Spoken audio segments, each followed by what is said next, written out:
السلام علیکم. پروگرام آواز کے ساتھ میں ہوں محمد عمر خان. ناظرین، پاکستان میں باہمت بچے جو اپنے دوران پیدائش کے بعد سے ہی اس دنیا کے اندر سروائیول موڈ سے لے کر آگے تک بہت ساری کوششوں کے بعد ایک نارمل لائف تک پہنچتے ہیں، اور بہت سارے بچے نہیں پہنچ پاتے. اس کے پیچھے جب ہم نے تحقیق کی، تجزیہ کیا، مطالعہ کیا، تو ہمیں معلوم ہوا کہ جینیٹک ڈیزیزز، یعنی ان کے پیرنٹ سے لے کر جب ان بچوں کی پیدائش ہوتی ہے تو ان بچوں کے اندر کوئی نہ کوئی ایک ایسی پرابلم سامنے آ جاتی ہے جو آج کی تاریخ میں بھی اتنا دور جدید ہونے کے باوجود بھی 70% والدین کو معلوم ہی نہیں ہوتا. یا تو یہ بچے چند ہی ماہ یا کچھ سالوں میں انتقال کر جاتے ہیں، یا پھر یہ بچے انہی چیلنجز کے ساتھ آگے بڑھتے ہیں. لیکن سلام ہے ایسے والدین کو جو ان بچوں کو چیلنج نہیں سمجھتے، بلکہ وہ ان بچوں کے لیے مزید ایک ہمت بنتے ہیں اور اس معاشرے میں ایک ایسی مثال قائم کرتے ہیں جو ان بچوں کے ساتھ اپنے خاندان کو لے کر چل رہے ہیں. آج ہم انہی جینیٹک کے حوالے سے بات کریں گے، اور آپ کے سامنے ہم کچھ ایسے باہمت لوگوں کا بھی تعارف کروائیں گے جو ان ایشوز کے ساتھ اس سوسائٹی میں آگے بڑھ رہے ہیں.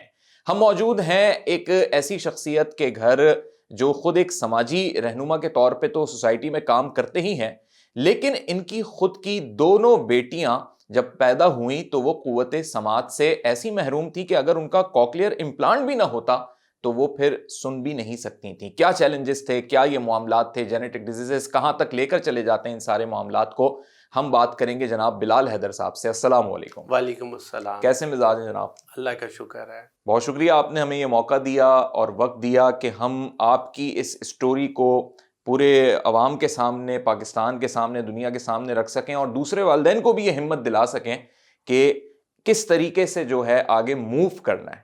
تو پہلے تو مجھے یہ بتائیں بلال صاحب کہ ماشاءاللہ اللہ رب العزت نے آپ کو دونوں بیٹیوں سے نوازا، اور کیا یہ پیدائشی طور پہ آپ جب یہ پیدا ہوئیں تو معلوم ہو گیا تھا کہ یہ قوت سماعت سے محروم ہے، ڈیف اینڈ میوٹ ہے؟ پہلی بیٹی ہماری حریم بلال، اس کی پیدائش ہوئی تو ہم بہت خوش ہوئے، کیونکہ اللہ کی رحمت ہمارے گھر میں آئی اور خوشیوں کے شادیانے بجائے گئے.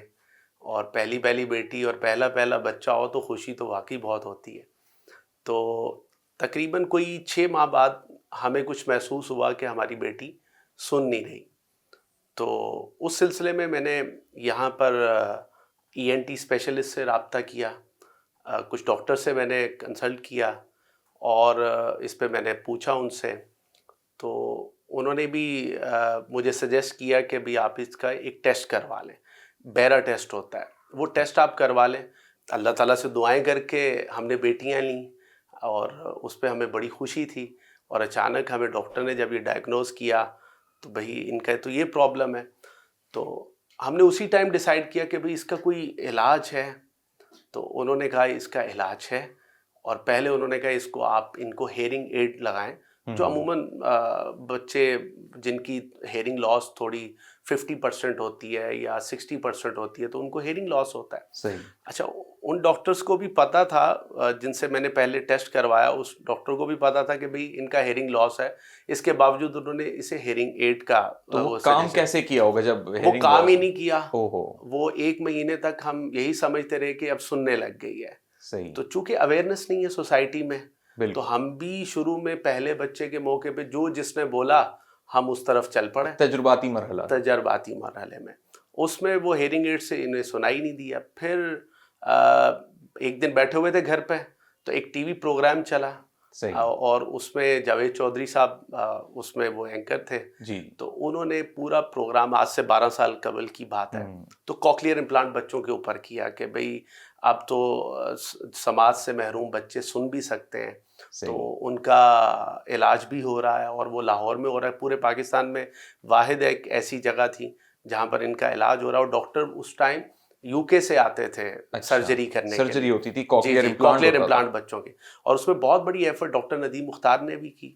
انہوں نے بہت ایفرٹ کی اس میں اور ان بچوں کی بحالی کے لیے. تو آپ بتائیں کہ جب اس وقت ڈاکٹر باہر سے آتا ہے یا آج کی تاریخ میں بھی آتا ہے، مجھے لگتا ہے پاکستان میں اس کا ایز سچ کوئی یہاں پہ نہیں ہے علاج، یا سرجن یہاں پہ موجود نہیں ہے. اب تو ہونے لگ گیا ہے علاج، چونکہ اب تھوڑی اویئرنیس تو ہے، لیکن کافی کاسٹلی ہے. کتنا کاسٹلی ہوگا اندازہ؟ اس ٹائم آپ دیکھ لیں کہ $17,000 to $20,000 تو کیا اس کے کوئی ایج لمٹ بھی ہوتی ہے کہ اس ایج کے اندر ہو جائے تو ٹھیک ہے؟ کیونکہ بچوں کی ایج اگر بڑھ جاتی ہے تو کہا جاتا ہے کہ پھر وہ آگے سے رہتے ہیں ایشوز. یہ اس میں ڈاکٹرز نے یہ سجیسٹ کیا تھا کہ اگر 4 سے 5 سال تک کی ایج کے بچے ہیں ان کا یہ کروا لیا جائے تو یعنی ایک کامیاب سرجری ہوتی ہے, کامیاب علاج ہے اس کا.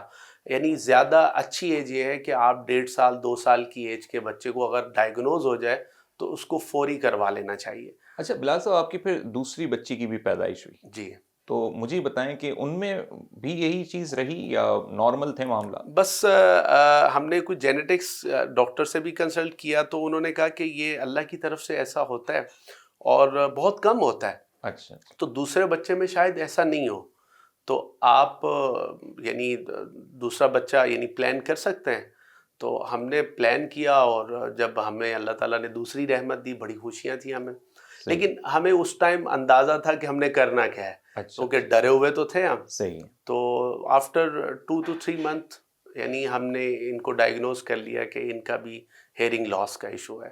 تو اس پہ بھی پھر ہماری کافی ایفرٹ ہوئی. یعنی چھوٹے بچہ جو ہوتا ہے بالکل بورن بیبی, اس کا کوئی ایسا ٹیسٹ نہیں ہوتا کہ وہ پتہ لگ سکے؟ پیرنٹس کو 2-3 مہینے یا 6 مہینے لگ جاتے ہیں سمجھنے میں کہ بچہ نہیں سن پا. بالکل ایسا ہے, کیونکہ بچہ تو بہت چھوٹا ہوتا ہے. پھر 6 مہینے یا 1 year تک تو سرجری بہت مشکل ہوتی ہے, یعنی 6 month تک تو ہو ہی نہیں سکتی. یعنی آفٹر 1 year یعنی پھر سرجری کی طرف ڈاکٹر جاتے ہیں اور اس میں یعنی 1.5 سے 2 سال کی عمر کے بچوں کا یہ علاج ہو جاتا ہے. تو یہ پھر خیر سے آپ کی دونوں بیٹیوں کا کوکلیئر امپلانٹ ہو گیا.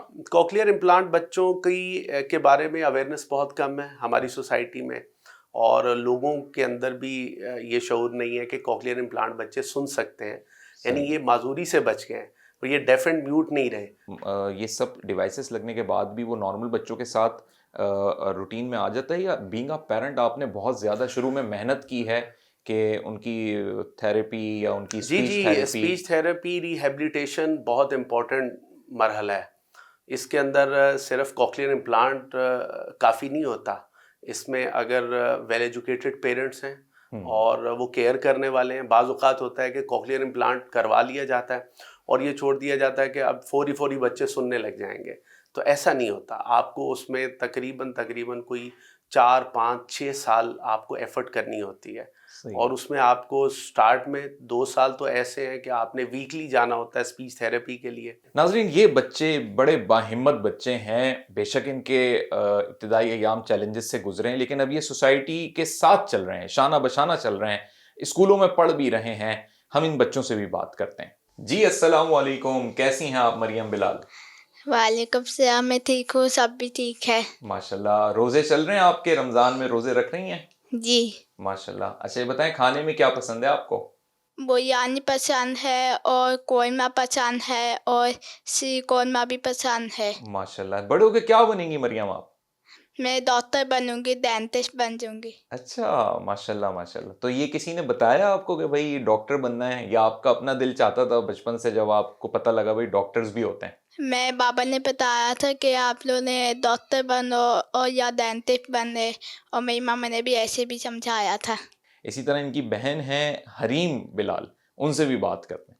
السلام علیکم حریم بلال, کیسی ہیں آپ؟ وعلیکم السلام, میں ٹھیک ہوں, میں خیریت سے ہوں. ماشاءاللہ. حریم یہ بتائیں کہ آپ کی ہابیز کیا ہیں, کیا کیا پسند ہے آپ کو؟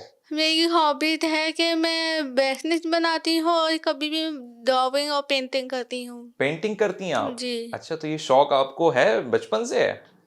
نہیں, کبھی کبھی ہوتی ہے. بچپن میں پینٹنگ کرتی تھی اور کلر بھی کرتی تھی.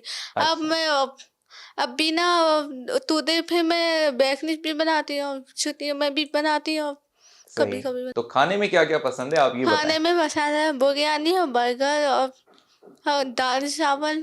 بس ایک بات میں کہتا ہوں کہ پیرنٹس کو کہ وہ کبھی مایوس نہ ہو, اور ایسی سچویشن کا اگر انہیں سامنا کرنا پڑے تو اللہ کی رحمت سے کبھی مایوس نہ ہو.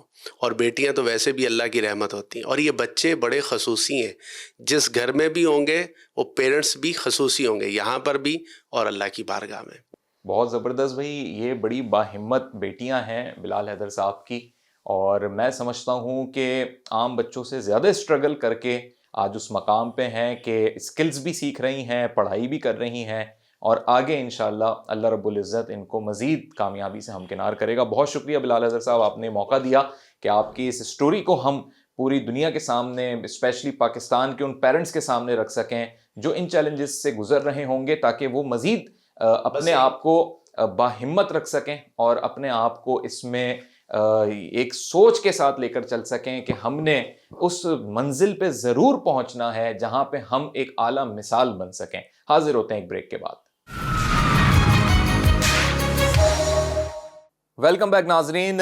جنیاتی مسائل جن کی نہ تو تشخیص اتنی آسانی سے ہو پاتی ہے, نہ پاکستان کے اندر ایسی لیبارٹریز ابھی تک بہت زیادہ تعداد میں ہم دیکھ رہے ہیں, اور سب سے بڑی بات یہ کہ کیا ان کا علاج ممکن ہے یا نہیں. بہت سے پیرنٹس جو ہیں اپنی اسٹرگلنگ میں اپنی لائف کو لے کر چل رہے ہیں, ان چیلنجز کو لے کر چل رہے ہیں, لیکن اب ان کی امیدیں جو ہیں وہ بڑھتی جا رہی ہیں جیسے جیسے یہ دور آگے بڑھ رہا ہے. فرسٹ ورلڈ کنٹریز میں علاج دریافت ہو رہے ہیں یا ٹرائل بیسس تک علاج پہنچ گئے ہیں.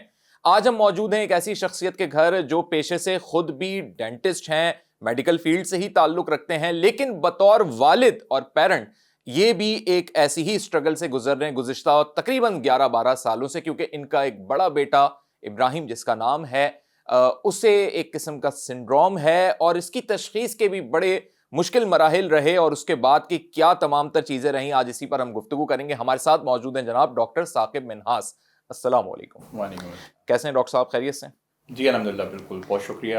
ڈاکٹر صاحب یہ بتائیے گا کہ کیا ابتدا میں یہ تشخیص ہو جاتی ہے, یا بطور فادر بطور پیرنٹ آپ لوگ کن کن چیلنجز سے گزرے, اور پاکستان میں کیا ایسے انسٹیٹیوٹ یا ڈائگنوسٹک ادارے موجود ہیں جو آسانی سے والدین کو معلوم ہو سکے کہ بچوں میں کیا پرابلم ہے؟ جی جیسے کہ عمر آپ جانتے ہیں کہ میں پیشے سے خود بھی ڈینٹسٹ ہوں, اور میری وائف بھی ڈینٹسٹ ہیں, اور ہمارا میڈیکل فیٹرنیٹی میں اٹھنا بیٹھنا ہے. ہم چیزوں سے عام لوگوں کے مقابلے میں کافی زیادہ اویئر ہیں, ایکسیس بھی رکھتے ہیں, ہمارے پاس اپرچونٹیز بھی ہیں.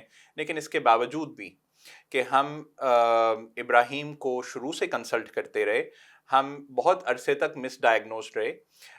میرے دل میں ایک ہمیشہ یہ خلش باقی رہی کہ ہم صحیح طور پہ اس کا جو کاز ہے اس کو آئیڈینٹیفائی نہیں کر پا رہے ہیں. کسی بھی ٹریٹمنٹ کو سر انجام دینے کے لیے سب سے پہلے یہ چیز بہت ضروری ہے کہ اس کا کاز آئیڈینٹیفائی ہو, اس کا سبب آئیڈینٹیفائی ہو. ابراہیم کی پیدائش 2013 میں ہوئی, شہر کے ایک اچھے نامی گرامی ہسپتال میں ہوئی, ایک بہت ویل نون گائنیکولوجسٹ کی موجودگی میں ہوئی. ان کی بھی رائے ایسی تھی کہ کوئی ایسی پرابلم ہے نہیں, حالانکہ ان کو پیدائش پہ 5 دن کے لیے انکیوبیٹر میں رکھنا پڑا, آکسیجن کے ساتھ رکھنا پڑا. یہ وہ مرحلہ تھا جو ہمارے لیے بہت کٹھن تھا, اور ہمیں یہ احساس ہو گیا کہ والدین یا ہمارے والدین یا ہر کوئی والدین کس قسم کی مشکلات سے گزرتے ہیں. 10-11 سال کا طویل عرصہ گزرا, اور ڈاکٹرز کے یہاں ہمیں یہی دوائیاں دے دی جاتی, ٹیسٹ کروا لیے جاتے, روایتی روٹین ٹیسٹ کروا لیے جاتے, اور کوئی ڈاکٹر کہہ دیتا کہ یہ سیریبرل پیلسی ہیں, کوئی ڈاکٹر یہ کہہ دیتا کہ یہ آٹزم ہے, کوئی یہ کہہ دیتا سائیکالوجسٹ کہ یہ verbal autism non verbal autism ہے, کوئی کچھ اور کہتا, کوئی کچھ اور کہتا, اور میں کبھی بھی اس بات سے سیٹسفائی نہیں ہوا. ایونچولی ہمارے ایک ڈینٹسٹ ہیں جن کا 2 سال قبل, اگر آپ کو یاد ہو, ان کے بچے کا کیس SMA کے حوالے سے, اسپائنل مسکولر ایٹروفی کے حوالے سے کافی ہائی لائٹ ہوا, اور ان کی چیزیں آگے ڈیولپ ہوئیں, اور اس سے ہمیں بھی پتہ چلا کہ جی آغا خان میں ڈاکٹر سلمان کرمانی ایک جینیٹسسٹ موجود ہیں. ہمیں اس بات کا علم ہوا, اور ہم نے ان سے رجوع کرنے کا فیصلہ کیا. صحیح. تو مجھے بتائیں ڈاکٹر صاحب کہ جس طرح ابھی سیریبل پیلسس کا آپ نے ذکر کیا, میں شاید ٹرمنالوجی اس کی صحیح پروناؤنس نہ کر پا رہا ہوں, سیریبل پیلسی. سیریبل پیلسی تو دوران زچگی اکثر و بیشتر ہماری ایک عرصے سے ایک مت بنا ہوا ہے خواتین کے ذہنوں میں بھی کہ بھئی بچہ جو ہے اگر اس میں کوئی نارمل چیزیں نہیں ہے یا نشوونما نارمل نہیں ہو رہی تو کہتے ہیں جی دوران زچگی کچھ ایسا ہو گیا ہے. آپ کہتے ہیں جی یہ جنیاتی مسئلہ ہے, تو اگر جنیاتی مسئلہ ہے تو آپ کی کیا باقی جو بچوں کی پیدائش ہے اس میں بھی کچھ ایسے معاملات رہے, اور اگر نہیں رہے تو کیسے آپ کہہ سکتے ہیں کوئی تشخیص ہوئی ہے, کوئی اس کی سرٹیفیکیشن, لیبارٹری کا کوئی علاج یا کچھ ایسا ڈاکیومنٹ ہے جس کی بنیاد پہ آپ کہیں جی یہ جینیٹک ایشو ہے؟ جی دیکھیے میرے 2 بیٹے ہیں ماشاءاللہ, دونوں مجھے بہت عزیز ہیں, بہت پیارے ہیں. پہلے بڑے ابراہیم ہیں اور چھوٹے بلال ہیں. بلال ایک بہت ہی انٹیلیجنٹ, بہت ہی اچھے میتھس میں، انگلش میں، سائنس میں، آرٹس میں، ہر چیز میں انٹرسٹ لینے والے اچھے طالب علم ہیں، شاگرد ہیں. اور ابراہیم بھی بہت ہیپی چائلڈ ہیں. عام بچوں کی طرح وہ نہیں ہیں. وہ ہمیں آئی کانٹیکٹ بہت اچھا دیتے ہیں، اپنی باتیں سمجھا لیتے ہیں. ہم شاید والدین ہیں، اس وجہ سے بھی ہم چیزیں سمجھ جاتے ہیں. تو ڈاکٹر صاحب مجھے یہ بتائیے کہ کیا پاکستان میں دیگر بھی جو اتنے سارے پیرنٹس ہیں کہیں نہ کہیں وہ اس قسم کے چیلنجز کو فیس کر رہے ہوں گے کہ ان کے بچوں میں بھی یہ چیز تشخیص ہو یا انہوں نے نہ کروائی ہو، لیکن انہیں کیا اس بات کی اویئرنیس ہے؟ اس حوالے سے پاکستان میں کچھ ہو رہا ہے؟ کوئی سوسائٹی بنی ہوئی ہے یا اویئرنیس ہو رہی ہے یا نہیں ہو رہی؟ عمر، میں سمجھتا ہوں کہ بہت اویئرنیس کا فقدان ہے. جو بہت ایک مخصوص طبقہ ہے، جو ایجوکیٹڈ کلاس ہے یا افورڈنگ کلاس ہے، اس کے پاس یہ مواقع ہیں کہ وہ بڑے ہسپتالوں میں جاتے ہیں، بڑے ڈاکٹرز کے پاس جاتے ہیں. جیسے اب آغا خان میں جس زمانے میں ابراہیم کی پیدائش ہوئی، اس زمانے میں جینیٹک ٹیسٹ برتھ پہ نہیں ہوتا تھا. لیکن اب جو بچے وہاں پیدا ہوتے ہیں 4-5 سال سے، ان کے بارے میں نے سنا ہے کہ 18 سے 20 جینیٹک ٹیسٹ برتھ پہ ہی کر دیے جاتے ہیں، اور وہ ود ان ہاسپٹل ہی ان کی رپورٹ مل جاتی ہے. صحیح. لیکن ان بچوں کا کیا جو گورنمنٹ سیٹ اپس میں پیدا ہو رہے ہیں، چھوٹے شہروں میں پیدا ہو رہے ہیں، دائیوں کے تھرو پیدا ہو رہے ہیں، جو 6 ماہ کی عمر تک، 3 سال کی عمر تک، 10 سال کی عمر تک ہماری طرح وہ یہ جان ہی نہیں پاتے کہ ان کے بچے کے ساتھ مسئلہ کیا ہے. اور اس میں کئی بچوں کے انتقال بھی ہو جاتا ہوگا، کیونکہ اگر اس سے بڑھ کے کوئی چیز ایسی ہے جو ٹریٹ ہی نہیں ہو پا رہی، اور پھر پیرنٹس یہ سوچتے ہوں گے جی یہ تو ایک قدرتی چیز تھی اور اتنی زندگی لی. بالکل ایسے ہی ہے. ایسی کنڈیشنز ہیں جیسے ایس ایم اے ہے، جس میں سوالوئنگ کے مسائل ہیں، سانس کے مسئلے ہیں. ایسی بیماریوں پہ بچوں کے اگر صحیح تشخیص نہ کی جائے، بر وقت نہ کی جائے، بر وقت ان کو ادویات نہ مل پائیں، تو ان کی لائف ایکسپیکٹنسی ختم ہو جاتی ہے. تو ان چیزوں کے لیے میرا خیال ہے کہ گورنمنٹ کو بھی سنجیدگی سے سوچنا چاہیے. ڈاکٹر صاحب ہم جو فرسٹ ورلڈ کنٹریز میں دیکھ رہے ہیں، یورپ کی سائڈ دیکھ رہے ہیں، تو وہاں ان چیزوں پر ریسرچ بھی ہو رہی ہے. وہاں پر چاہے وہ ڈونرز ہیں یا سوسائٹی ہے یا گورنمنٹ ہے، وہ اپنا رول پلے کر رہی ہے. کچھ ہماری اسٹڈی میں CTNNB1 کا ذکر ہے، ارباجین کا ذکر ہے. کچھ آپ اس پہ بتا سکتے ہیں کہ یہ ارباجین کیا ہے؟ ایسے سنڈروم سے متعلق ہم نے سنا ہے کہ کچھ ٹرائل ہو رہے ہیں، کچھ ادویات بن گئی ہیں، علاج ممکن ہے ایسے بچوں کا. جی دیکھیے، جیسے ہم بات کر رہے تھے سیریبرل پیلسی اور CTNNB1، اگر ہم ان دونوں چیزوں کو دیکھیں تو ان کی جو سمٹمز ہیں وہ سملر ہیں. سیریبرل پیلسی بیسیکلی مسکولر یا اسپیچ ریلیٹڈ یا نیورولوجیکل ڈس آرڈر کا نام ہے، جو ایک بچے میں پائے جائیں، لیکن اس میں یوزلی کاز کسی نہ کسی قسم کا ٹراما یا ایکسیڈنٹ یا انجری یا کوئی بیماری کا سبب ہو سکتے ہیں. جبکہ CTNNB1 سنڈروم کے اندر یہی سب چیزیں ہوتی ہیں. اس میں نیورولوجیکل پرابلم ہوتے ہیں، ذہنی مسائل ہوتے ہیں، اس میں موٹر ایشوز ہوتے ہیں، چلنے پھرنے کے، اٹھنے بیٹھنے کے ایشوز ہوتے ہیں، اسپیچ ایشوز ہوتے ہیں، آئی ریلیٹڈ ایشوز ہوتے ہیں. لیکن یہ ایک دوسرے کے اوپر کنفیوژن پیدا کرتے ہیں کہ یہ چیز ہو سکتی ہے. جینیٹک ٹیسٹنگ یہ چیز واضح کرتا ہے کہ اصل بیماری کیا ہے. ابراہیم کی جو کنڈیشن ہے یا اس جیسے بچوں کی کنڈیشن جو ہے وہ سیریبرل پیلسی جیسی ہے، لیکن وہ CTNNB1 سنڈروم ہے، جس کے اوپر بہت ریسرچ دنیا بھر میں ہو رہی ہے. فاؤنڈیشنز بنی ہوئی ہیں یورپ میں بھی اور امریکہ میں بھی. جو یورپین فاؤنڈیشن ہے CTNNB1 کی، اس میں جو ایک پیرنٹ ہے اس نے خود بھی فنڈ کیا ہے. بہت سارے ایسے پیرنٹس نے اور گورنمنٹ سے بھی اور لوگوں سے بھی ڈونیشنز لے کے انہوں نے دوائی تیار کر لی ہے. EMA سے، جو یورپین میڈیکل ایسوسی ایشن ہے، اس سے اپنے بچے کے نام پہ جو فاؤنڈیشن کی پریزیڈنٹ ہے اسپیلا، ان کے بچے کا نام اربن ہے، اربجن بنا لی ہے.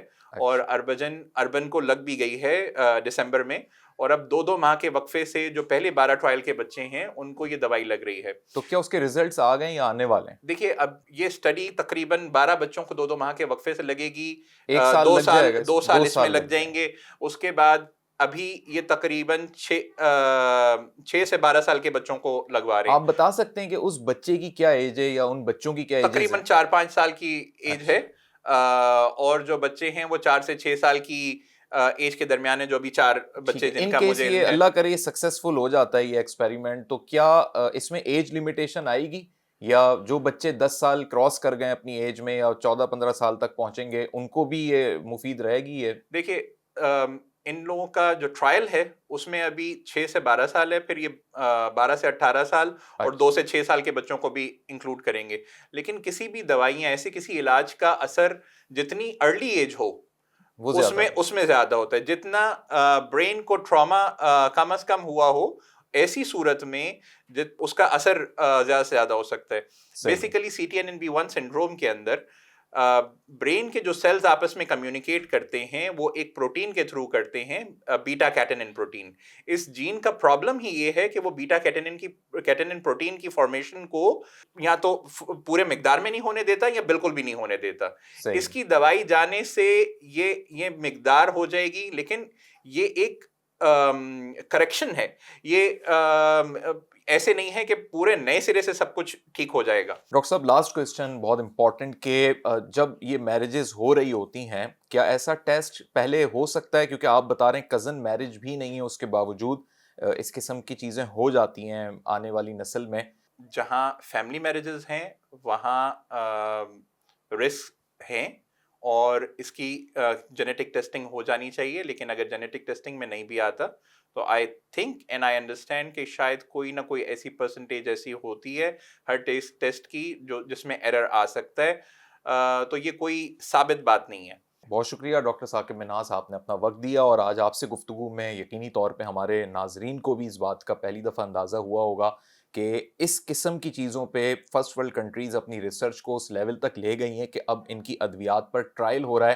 آنے والے شاید 1 سے 1.5 سال میں بہت پازیٹیو نتائج نکلیں, اور انشاءاللہ وہ والدین جو ایک بڑے طویل عرصے سے اسٹرگل کر رہے ہیں تو ان کے بچے بھی بے شک 50-60% ہی صحیح لیکن اس لیول پر ضرور آئیں جو ایک نارمل بچوں کے ساتھ وہ سوسائٹی میں آگے موو کر سکیں. حاضر ہوتے ہیں ایک بریک کے بعد. ویلکم بیک ناظرین. ڈاکٹر ثاقب حسین انصاری پاکستان کا ایک ایسا ممتاز اور معتبر نام ہے جو امراض خون کے ماہر ہونے کے ساتھ ساتھ بچوں میں جو ڈیزیز ان کے والدین کی جین کی وجہ سے ٹرانسفر ہو جاتے ہیں اور وہ پھر بچے جانبر نہیں رہ پاتے یا زیادہ عرصہ اور ایک نارمل بچوں کی طرح نہیں گزار پاتے, اس پر بھی اپنی گہری تحقیق رکھتے ہیں. انہی سے اب ہم گفتگو کریں گے. ہمارے ساتھ ڈاکٹر ثاقب حسین انصاری صاحب موجود ہیں. السلام علیکم. وعلیکم السلام. ڈاکٹر صاحب بہت شکریہ, آپ نے اپنا وقت دیا. ڈاکٹر صاحب ہم دیکھ رہے ہیں کہ بہت زیادہ تعداد اب یہ بڑھتی جا رہی ہے ایسے کیسز کی, اور ہو سکتا ہے کہ ماضی میں بھی ایسے بچے انتقال کر جاتے ہوں جو امراض خون کی وجہ سے, اپنے والدین کی کزن میرجز کی وجہ سے پیدائش کے بعد ان کے نہ ٹیسٹ ہوئے ہوں اور نہ ان کے انتقال کے وقت یا بعد میں ان کے والدین کو آج تک پتہ لگ سکا ہو کہ وہ بچہ کیوں انتقال کر گیا. کیا ہمارے یہاں پاکستان میں اس پر تحقیق ہو رہی ہے, یا ہمارے یہاں یہ ٹیسٹ جو ہیں اتنی آسانی سے ڈائگنوسٹک لیبس کے اندر موجود ہیں, یا ابھی بھی ہم بہت پیچھے ہیں فرسٹ ورلڈ کنٹری سے؟ بسم اللہ الرحمن الرحیم. سب سے پہلے تو آج ٹی وی کا اور آپ کی ٹیم کا بہت شکریہ کہ آپ لوگوں نے یہ اہم موضوع پہ آج بات رکھی, اور یہ وہ اہم ترین موضوع ہے کہ جس کے بارے میں ایک ریسرچ آرٹیکل ہم نے لکھا انٹرنیشنل جرنل میں. اس میں ہم نے لکھا کہ rare diseases are not rare in Pakistan. یہ جو بہت ہی ناپید بیماریاں ہیں یہ پاکستان میں بہت زیادہ پائی جاتی ہیں, اور بعض اوقات تو انٹرنیشنل لٹریچر اس پہ حیران رہ جاتا ہے کہ پاکستان میں کیوں اتنی بڑی تعداد میں ہے. آپ کو اندازہ ہے کہ تھیلیسیمیا ایک ایسی خون کی بیماری ہے جس میں بچے کو ہر مہینے خون لگتا ہے, اور 1 لاکھ تھیلیسیمیا کا بچہ ہمارے ملک میں ہے. مطلب یہ ہو گیا 18 لاکھ خون کی بوتلیں ہمیں ہر سال چاہیے, اور پھر ان بچوں کو اپنی زندگی کا سفر جاری رکھنا کتنا پریشان کن اور تکلیف دہ ہو جاتا ہے. اسی طرح جو دیگر بے شمار بیماریاں ہیں, مطلب گروتھ فیلئر ہے, آپ دیکھ رہے ہیں, آپ نے ابھی جو کیسز پریزنٹ کیے ان میں جتنی کمپلیکس سچویشن نظر آ رہی ہے کہ کسی کا فیسز اتنے اچھے نہیں ہو پا رہے, نارمل فیس نہیں بن پا رہے, برین گروتھ نہیں ہو پا رہی, اسٹمک کی اور گٹ کی گروتھ نہیں ہو پا رہی, اور اللہ نہ کرے ماں باپ کو معلوم ہے کہ ہمارے بچے کے پاس اب بہت ٹائم نہیں ہے, 1 سال 2 سال 4 سال 5 سال. اب معاملہ یہ ہو جاتا ہے کہ اس کا حل کیا ہے. صحیح. پہلی بات تو آپ نے بالکل صحیح نشاندہی کہی, بہت ہی تکلیف دہ بات ہے. یہ ایک ٹیسٹ 2 لاکھ روپے کا پاکستان سے باہر ترکی یا امریکہ ہم بھیج رہے ہیں جینیٹک ڈیزیز ڈائگنوز کرنے کا. تھیلیسیمیا یہ جو کامن بیماریاں ہیں وہ تو پاکستان میں ہو جاتی ہیں, مگر ہول ایگزوم سیکوینسنگ جس میں پوری جین کو پڑھ کے اس بیماری کی تشخیص کی جاتی ہے وہ پاکستان میں ٹیسٹ اویلیبل نہیں ہے, اور باہر ملک موسٹلی جانا پڑتا ہے. لیبارٹری ریسرچ لیول پہ کہیں کوئی کچھ کر رہا ہے تو ایک الگ بات ہے, کمرشلی اویلیبل نہیں ہے. ایون جو متوسط طبقہ یا اس سے نیچے جو زندگی گزار رہا ہے وہ تو یہ ٹیسٹ بھی افورڈ نہیں کر پائے گا. نہ بڑا طبقہ بھی نہیں کر سکتا کیونکہ ملک میں نہیں ہو رہا. اور ملک میں جو سب سے بڑا اسپتال ہے جس کا آپ نام لیں گے کہ یہ 2-3 ہسپتال ملک کے سب سے بڑے، وہ بھی ترکی اور امریکہ انہیں لیبارٹریز میں ان ٹیسٹوں کو بھیج رہے ہیں اچھا تاکہ ان کے پاس وہ ٹیکنالوجی کہہ لیجیے یا وہ وارے میں نہیں آتی، مطلب وہ کٹس اتنی مہنگی ہیں جو صحیح. انٹرنیشنلی منگوانی پڑتی ہیں، اور ایک ٹیسٹ جب لگایا جاتا ہے تو ترکی سے وہ اگر 2 لاکھ کا پڑ رہا ہے تو اگر ہم خود کریں گے تو 3 لاکھ کا پڑے گا. تو ڈاکٹر صاحب کیا سبھی ڈائگنوز ہو جاتے ہیں پاکستان میں؟ کتنے پرسنٹ ایسے ہوں گے آپ کے ایک اپروکسیمیٹ انالیسس میں جو لوگ ڈائگنوز ہی نہیں ہو پاتے، جن کے بچوں کا پتہ ہی نہیں لگ پاتا اور وہ انتقال کر جاتے ہیں؟ والدین کو یہ لگتا ہے بس جی نمونیا ہوا تھا، اچانک طبیعت خراب ہوئی، بچہ بیمار ہوا اور وہ انتقال ہو گیا. یہی ہو رہا ہے ہمارے معاشرے میں کہ بس اللہ کو منظور تھا، نمونیا ہو گیا، ڈائریا ہو گیا، انتقال ہو گیا. اور ایسی ماروثی بیماریاں، ایسی انہیریٹڈ ڈیزیزز جو اندرونی طور پہ بچے میں موجود ہوتی ہیں، ان کی تشخیص بھی نہیں ہو پاتی کیونکہ ٹیکنالوجی نہیں ہے. تو ٹیکنالوجی کا نہ ہونا ایک بہت اہم ایک بیماری ہم نے دیکھی کہ B12 کی ڈائجیشن کی یا B12 کے میٹابولزم کا پرابلم تھا اس بچے کو. اچھا white cell red cell platelet سب کم ہو جاتے تھے، انتہائی خراب انفیکشن میں آتا تھا. تو باہر ملک جب اس کا یہ ٹیسٹ بھیجا ہے، اب صرف ہم اس کو B12 98 روپے کی 5 روپے کی 2 روپے کی دوا دیتے ہیں، وہ بالکل نارمل زندگی گزار رہا ہے. سو تب پرابلم از دس کہ یہ نہیں ہے کہ جینیٹک ڈیزیز معلوم ہو گئی تو کیوں ہمیشہ بہت مہنگی ہی ٹریٹ ہوگی. وہ ایک روزانہ کی 5 روپے کی دوا سے بھی نارمل صحت مند زندگی گزار سکتا ہے. لیکن ڈاکٹر صاحب میرا اگین کوشچن آپ سے یہ ہے کہ کیا پاکستان گائنوکالوجی کی اس فیلڈ میں یا پاکستان کا کوئی اسپتال اس لیول تک پہنچا ہے کہ واقعی 17 ہفتوں سے پہلے اس بات کی تشخیص کی جا سکے؟ جی بالکل. دیکھیے آپ کو معلوم ہے کہ ہمارے بھائی کے بچے تھے عمیر ثنا، جن کا بلڈ ڈیزیز سے انتقال ہو گیا. عمیر ثنا فاؤنڈیشن 20 سال سے یہ test free of cost Sindh اور بلوچستان میں پرووائڈ کر رہی ہے. کوئی 30-40 ہزار کا ٹیسٹ ہے جو فری میں دیا جاتا ہے. 12 ہفتے میں ماں کے پیٹ سے ٹیشو نکالا جاتا ہے، اس کی جینیٹک ٹیسٹ کی جاتی ہے، اور اگر بچے کو تھیلیسیمیا ہے تو بچہ ضائع کیا جاتا ہے. اور اس پہ بہت حیران ہوتا ہے انٹرنیشنل میڈیا بھی اور کانفرنسز میں بھی لوگ حیران ہوتے ہیں کہ ہمیں کوئی مولوی منع نہیں کرتا، کوئی پادری منع نہیں کرتا، کوئی پنڈت منع نہیں کرتا، کوئی ساس اور کوئی سسر اور کوئی شوہر منع نہیں کرتا، وہ ابارٹ کراتے ہیں. ہمارے 99% پیشنٹس نے ابارٹ کرایا. ہم نے 4000 CVS کیے ہیں ماں کے پیٹ سے ٹیشو. 2008 سے لے کے اب تک 4000 بچوں ماؤں کے پیٹ سے ٹیشو ٹیسٹ کیا ہے. ان میں سے 25% کو تقریباً سمجھ لیجئے کہ 1000 کو بیماری تھی تھیلیسیمیا کی، اور انہوں نے بچہ ضائع کرایا. تو کیا ڈاکٹر صاحب اس کے لیے 17 ہفتے 16 ہفتے تک پہنچنا ضروری ہے؟ کیونکہ 4 مہینے کا پورا ایک پیریڈ. بالکل نہیں. 12 ہفتے میں ٹیسٹ ہوتا ہے، 13ویں 14ویں ہفتے میں بچہ ضائع کیا جاتا ہے. بہت مجبوری میں فتویٰ میں آپ کو بتا رہا ہوں اچھا کہ کسی کو اگر پہنچنے میں ڈاکٹر تک دیر بھی ہو گئی تو بھائی 16 ہفتے تک بھی مجبوری میں کیا جا سکتا ہے.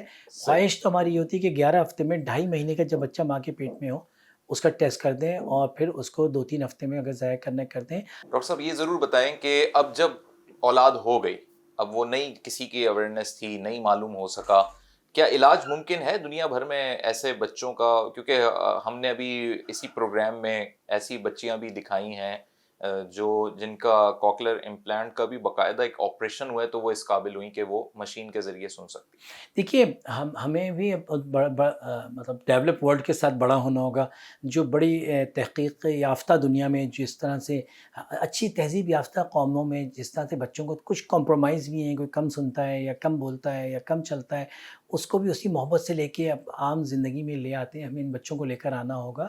مگر جس طرح ابھی میں نے آپ کو ایک مثال دی کہ صرف B12 کی کمی کا ڈائگنوسس نہیں ہو پا رہا تھا اور بچہ بار بار آ رہا تھا صحیح. اور زندگی اس کے خطرے میں پڑ جاتی تھی، ICU چلا جاتا تھا. دبئی کے ٹاپ موسٹ ہاسپٹل میں بھی ایڈمٹ ہوا وہ. اور پھر جب ہم نے پاکستان میں اس کی جینیٹک رپورٹنگ کرائی اور باہر ملک سے کرائی، اور ہمیں پتہ لگا کہ صرف اس کو B12 کے انجیکشن توڑ کے پلا دینے روزانہ کے، اور وہ صرف 20 روپے 50 روپے کے انجیکشن سے وہ نارمل زندگی گزار رہے ہیں. صحیح. لاسٹ مجھے بتائیں ڈاکٹر صاحب کہ وجہ جو ہے اس کی کیا خوراک بھی ہے، یا صرف یہ واقعی ایسا ہے کہ جینیٹک کہہ کے ہم اپنے بری و ذمہ کر لیں خود کو؟ کہیں ہماری خوراک میں، انٹیک میں، یا کسی اور طریقہ کار سے، جیسے کرونا کا ایک وائرس پوری دنیا میں آیا، تو کہیں یہ امپلانٹ تو نہیں ہو رہی چیزیں ہمارے خون کے اندر کسی نہ کسی بہانے سے؟ یہ ہماری میڈیکل سائنس یہ کہتی ہے کہ اگر کسی کے اندر کوئی جینیٹکس ہے اور اس کو وہ انوائرمنٹل پرووکنگ فیکٹرز، مطلب ان ماحولیات میں وہ خراب چیزیں نہیں مل رہی، تو اس کی بیماری نہیں ظاہر ہوگی، زندگی گزار دے گا. مگر اگر کسی کے اندر کوئی جینیٹکس ایب نارمل کوئی جینیٹک موجود ہے، اس کو وہ ماحولیاتی خراب چیزیں بھی ایکسپوز ہو رہی ہیں، یعنی گندا پانی، جراثیم، دھواں، ہائی الیکٹریسٹی پاور، جو انوائرمنٹل پالیوشن، تو وہ اس کی جین کو اسٹیمولیٹ کر دے گی اور بیماری ظاہر ہو جائے گی جو شاید نہ ظاہر ہوتی زندگی گزارنے تک. ڈاکٹر صاحب آئی ایم ریئلی تھینکفل، آپ نے اپنا وقت دیا، اور سب سے بڑی بات یہ کہ جو پاکستان کے ادارے کر سکتے ہیں اس پر آپ اپنی سطح پہ یقینی طور پہ آواز اٹھاتے رہتے ہیں. آج کے پروگرام کا بھی ناظرین یہی پرپس تھا کہ ہم ایک ایسی آگاہی اپنے ناظرین کے سامنے رکھیں جو اس پاکستان کا اور آنے والے فیوچر کا ایک بہت بڑا مسئلہ بنتا جا رہا ہے. اس وقت یہ مسئلہ ایک رائزنگ پوزیشن پر ہے، لیکن اگر آج بھی ہمارے متعلقہ ادارے، محکمہ صحت اس پہ اپنا کردار ادا کریں، سیریسلی سوچیں، پرائیویٹ پبلک سیکٹر مل کر کوئی کام کر سکیں، بے شک انٹرنیشنل فنڈنگ کی صورت میں کام ہو سکے، تو وہ لوگ جن کی وجہ سے ایسی بچوں کی پیدائش ہو رہی ہے ان کو بھی اویئرنیس ہو، اور ساتھ ہی یہ تمام تر ادارے جو کہ چائلڈ کے حوالے سے، بلڈ ڈیزیز کے حوالے سے کام کر رہے ہیں، ان کو بھی آن بورڈ لے کر ہم اپنا ماحول بھی بہتر بنا سکیں اور اس اویئرنیس کو مزید آگے بڑھاتے ہوئے پاکستان کے مستقبل کو محفوظ بنا سکیں. اس پروگرام پہ آپ اپنی کیا رائے رکھتے ہیں؟ یوٹیوب، فیس بک، ایکس پہ آپ کمنٹ کے ذریعے آگاہ کر سکتے ہیں. نیکسٹ پروگرام تک محمد عمر خان کو دیجیے اجازت. اللہ حافظ. جس طرح گورنمنٹ گریب کو پیسا جا رہا، مارا جا رہا ہے، ان کو تکلیف ہے ماری